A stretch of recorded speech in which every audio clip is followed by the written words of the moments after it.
Never chosen captains, ever. And we are in the entertainment business. We want to be so good, we're a lot of people's rival. We're just going to an old stadium to kick somebody's ass. We got jobs. 1 for 3 on the way. Oh!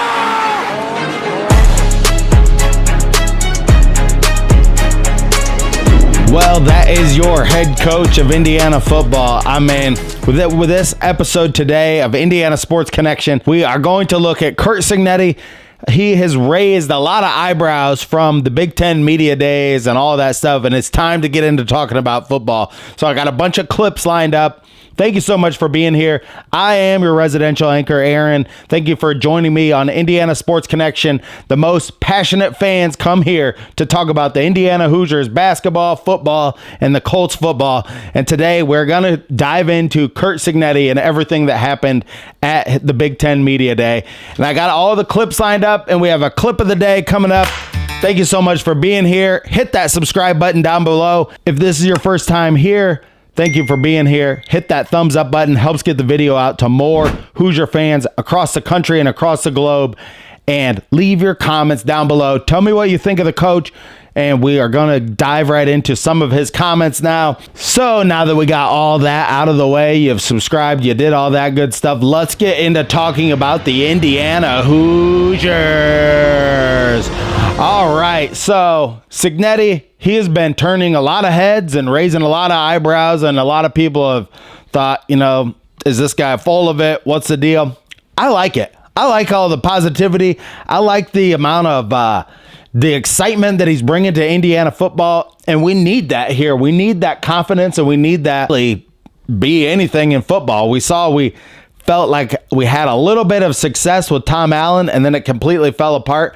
Cignetti comes in with a great track record, and let's just dive into some of the clips we have here today. So he talks about how he has confidence and a blueprint, and how he's just not going to tolerate being a loser. So, Hillbilly Muggy, let's run that clip here. Having confidence in the past and being used to confidence and having a blueprint that's produced results and big-time first-year turnarounds in losing programs, or even the winning program, JMU. You know, they were 9-4 the year before. We're 14-2 year one. I guess that's first and foremost. And number two, you know, I'm not going to, tolerate not being successful. I want to make that clear right off the bat.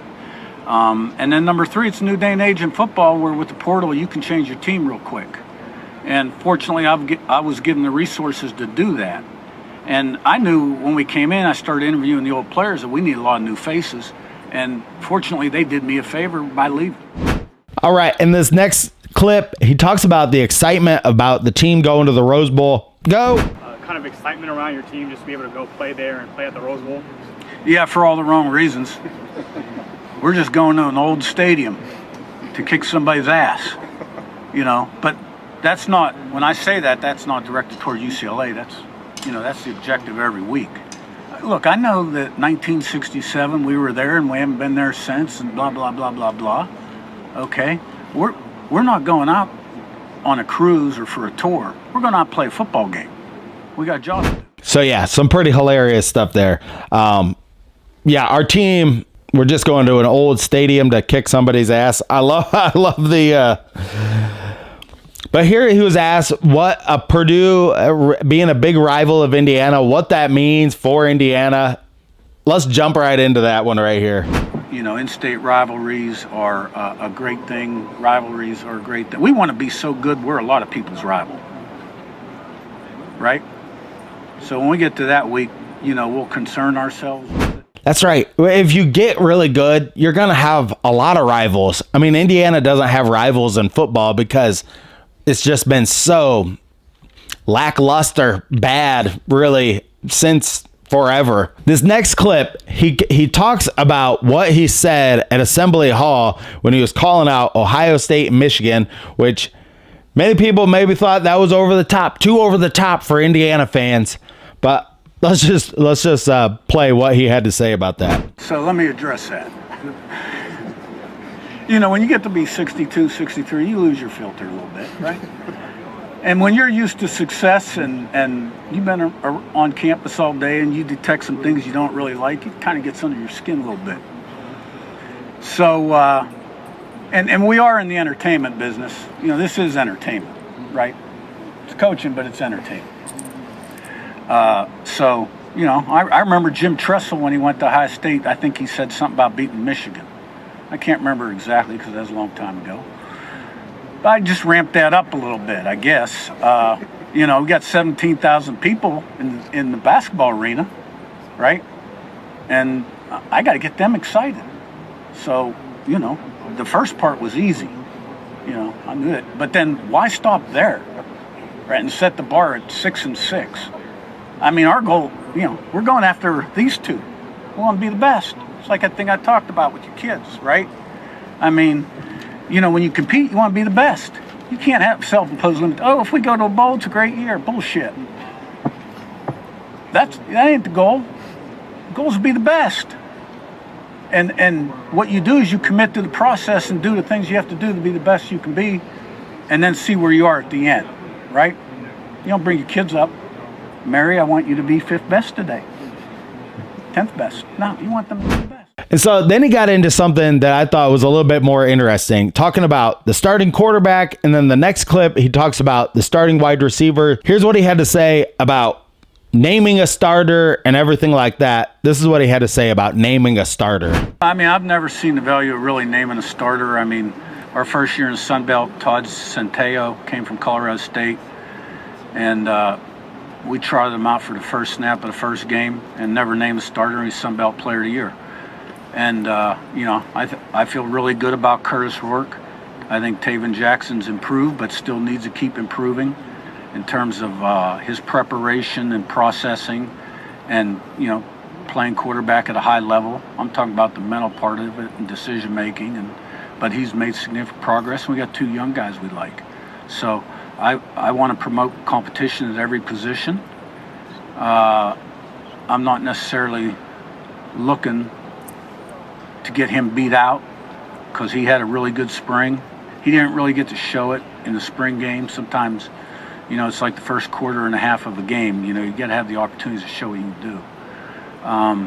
He had a great summer. And, you know, when we went back, we watched all of our spring cut-ups offensively. And the more I watched him, the more impressed I was. And then the wide receiver room. So I think I know who he was calling out a little bit on this. Donovan McCulley, probably, who could have a real breakout year this year. But this is what he had to say about the wide receiver room and how that is progressing. Let's take a look at it. Clip. Well, we got to utilize them. And the one good thing is we can absorb an injury or two. But I'm still looking for a couple guys to step up and separate themselves from the rest. That would be a nice thing. And, you know, that's enough I'm going to say about that. And then he was asked about naming captains. So what is Indiana football is named a captain every year for 73 years. So why he doesn't name a captain? And I like this logic. I think this makes perfect sense because, I mean, especially coming in as a new coach with a lot of new players and that type of thing, you know, you could really hurt yourself by naming a captain too early. Here's what he had to say. Yeah, never chosen captains, ever.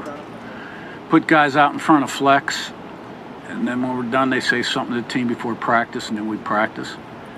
And that might be the same 3 guys, it might be 7 guys on a rotation. You know, that's the way I've done it. What's the reasoning for not choosing captains? I would never want to choose captains early in the year, and then a guy turns out to be, you know, not what you thought he was going to be, and then you got yourself a problem. So, you know, captains is a nice term that was used a while back, and, you know, to me it's more important to have a lot of really good leaders.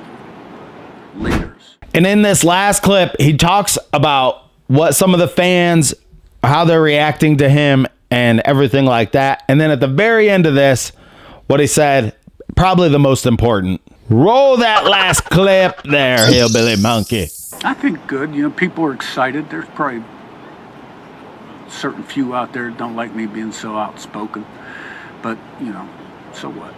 I think they're excited. I've been told this is the most excitement around here in a long time. I can't judge it. And I'm happy that there is, but now we got to produce. Yeah, I don't think it's take the players out of it. That's different. Yeah, I think the fan base is excited, right? And that's a great thing. And now we've got to make a statement for the rest of college football fans in the state, in Big Ten country, and across the nation. So produce. I'm telling you, and maybe I'll get some kickback from this, but Mike Woodson, he could take a page out of this guy's playbook. He says a lot of the things that media people love to hear and fans love to hear, because he just has a swagger about him. He just has like a certain way of carrying himself.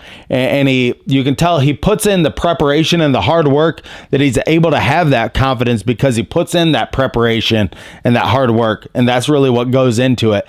I thought this was a lot of people talking about Indiana football. Could they end up, now they're picked 17 out of 18 teams, so they really have nowhere to go but up from here. And in just about 1 month's time, August 31st, we're going to see the Hoosiers out there playing football again. I can't wait for it. And also, my next episode coming up. Hey, sorry to interrupt this program, but clip of the day. Here's the clip of the day. Forgot to put it in this episode.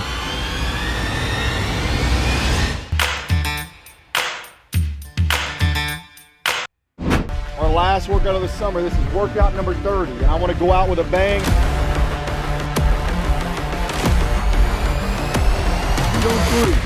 1, 2, 3. Ready? 1, 2, 3. Bang.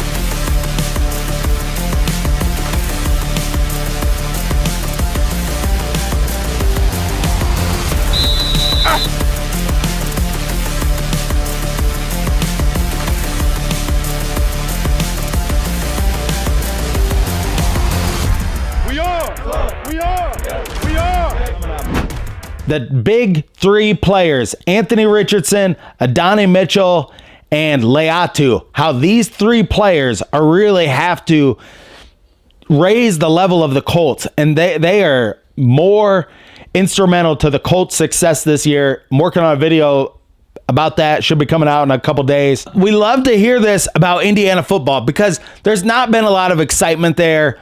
There was a little bit during Tom Allen, and then it quickly faded. But it seems like we got somebody who really everything you want, work ethic wise and everything like that, seems like he knows what is going to make him successful or not successful, and it's the preparation. So Cignetti, cannot wait to see his teams out there. Maybe it'll all fall apart immediately, but he's really driving the excitement right now.